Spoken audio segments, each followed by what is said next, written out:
మీరు వెళ్ళకపోతే నీ ఇదే రూమ్ లో ఊరేసుకుని చేస్తాను.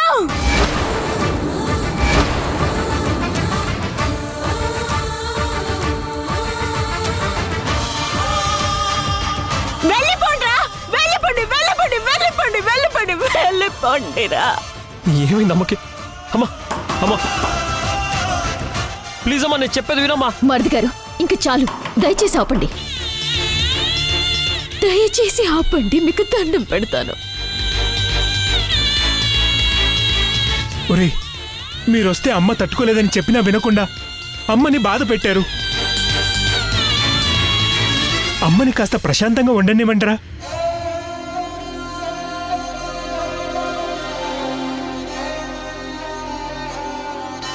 నారాయేష్ రా.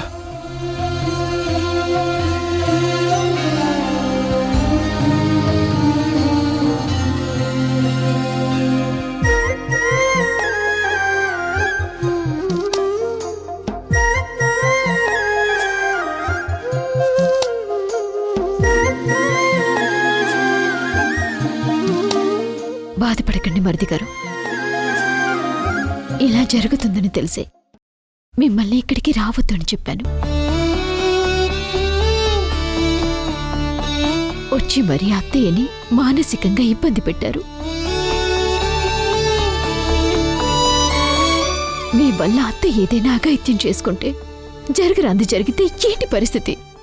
మధు, నువ్వు ఇంట్లో అడుగు పెట్టినప్పటి నుంచి జరగకూడనివన్నీ జరుగుతూనే ఉన్నాయి. నేను కాదు సింధు, నువ్వు.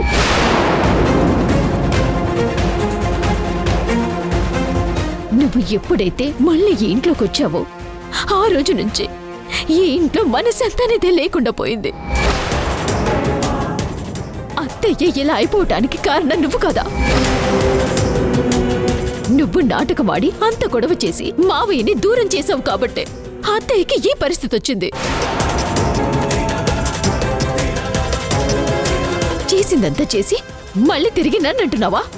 ఏయ్, అత్తయ్య పరిస్థితికి ఎవరు కారణమో ఇక్కడే తేలుస్తాను. నేనిప్పుడే అత్తయ్య దగ్గరికి డైరెక్ట్గా వెళ్ళి మాట్లాడతాను.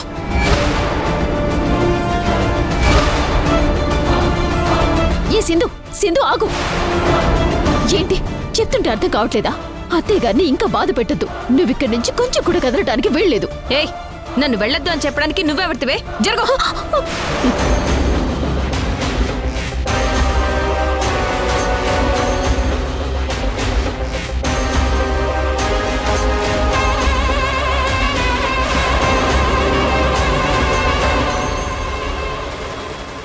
ఏంట్రా ఇది?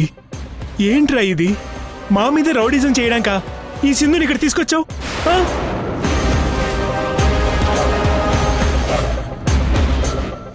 ఈ సింధుకి మధు అంటే మొదటి నుంచి పడదని నీకు తెలిసినా సరే నువ్వు ఈ సింధునే సపోర్ట్ చేస్తున్నావు.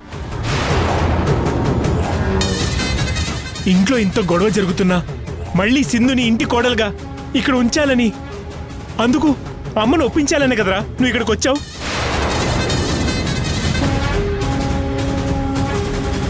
ఎందుకు ఈ తప్పుడు మనిషిని వెనకేసుకొస్తున్నావు? నువ్వు తప్పు చేస్తున్నావు యష్. ఏ తేజ, ఎక్కువ మాట్లాడుకో.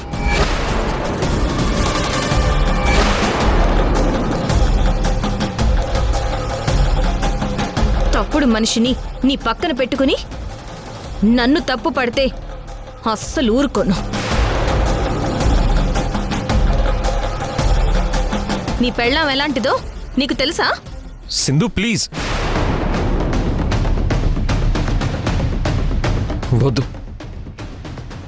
ఇంకా ఆపు. ఇక్కడ ఏ గొడవ చేయనని నాకు మాట ఇచ్చావు కదా. ఇప్పటి వరకు జరిగిన గొడవలు చాలు సింధు. ఇంకా నీ వల్ల జరిగింది చాలు. మళ్ళీ మళ్ళీ నీ వల్ల ఈ ఇంట్లో గొడవలు జరగడం నాకు ఇష్టం లేదు.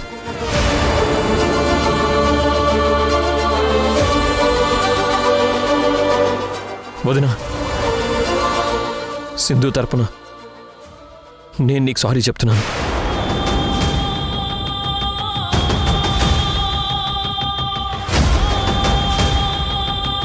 క్షమించు. అయ్యో భర్తి గారు, మీరు నాకు సారీ చెప్పడం ఏంటి? నేను ఎంత చేసినా ఏం మాట్లాడినా అది ఈ కుటుంబ సంతోషం కోసమే భర్తి గారు.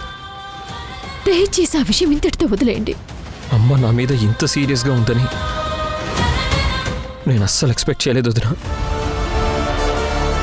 మామయ్య గారు మీరు లేకపోవటం వల్ల అత్తయ్య చాలా డిస్టర్బ్ అయిపోయింది భర్తి గారు. అత్తయ్యని చాలా జాగ్రత్తగా కాపాడుకుంటూ వస్తున్నాను. ఈ టైంలో మీరొచ్చి అత్తయ్య మనసుని ఇంకా కృంగ తీశారు.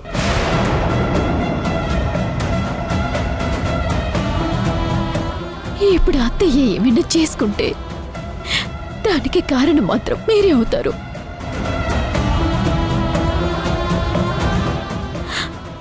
ఆలోచించుకోండి.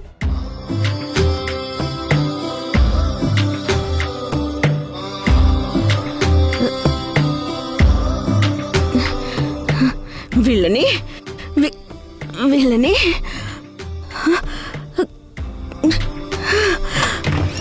రే తేజ, వీళ్ళు ఇంకా ఇక్కడే ఉన్నారేంట్రా? వెళ్ళిపోమ్మని చెప్పు. నాకున్న పిచ్చికి నేను వీళ్ళని చంపేస్తాను. వెళ్ళిపోమ్మని చెప్పు. వెళ్ళిపోమ్మను.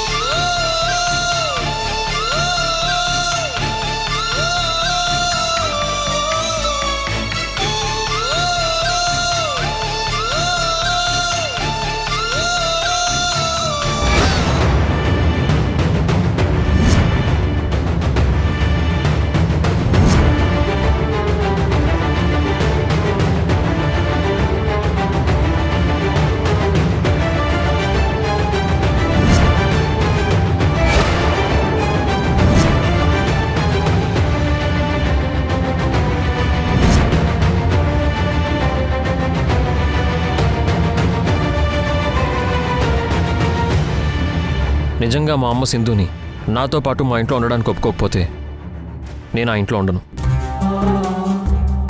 సింధుతో పాటు తిరిగి వచ్చేసి ఇక్కడే మీతో పాటు ఉండిపోతాను.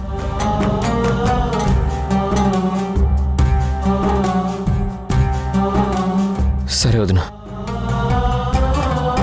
ఇంకా ఇక్కడే ఉండి అమ్మని బాధ పెట్టడం నాకు ఇష్టం లేదు.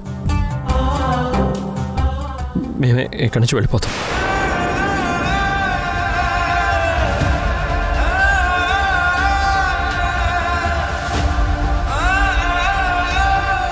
అమ్మని మీరు జాగ్రత్తగా చూసుకోండి. యష్, తొందరపడక యష్, మనం వెళ్ళొద్దు, ఇక్కడే ఉందాం. అత్తయ్య కోపం తగ్గాక ఆవిడ తప్పకుండా నీతో మాట్లాడతారు. నా మాట విను యష్. కోపం ఏదైనా ఉంటే అది నా మీద ఉంటుంది, కానీ నీ మీద అత్తయ్యకి అస్సలు కోపం ఉండదు యష్. దయచేసి నా మాట విను, మనం ఇక్కడే ఉందాం. లేదు సింధు, మా అమ్మ మాటలు విన్నావు కదా. అసలు నేను తన కొడుకునే కాదంట. నా మొహం చూస్తేనే అసహ్యం వేస్తుందట. యష్,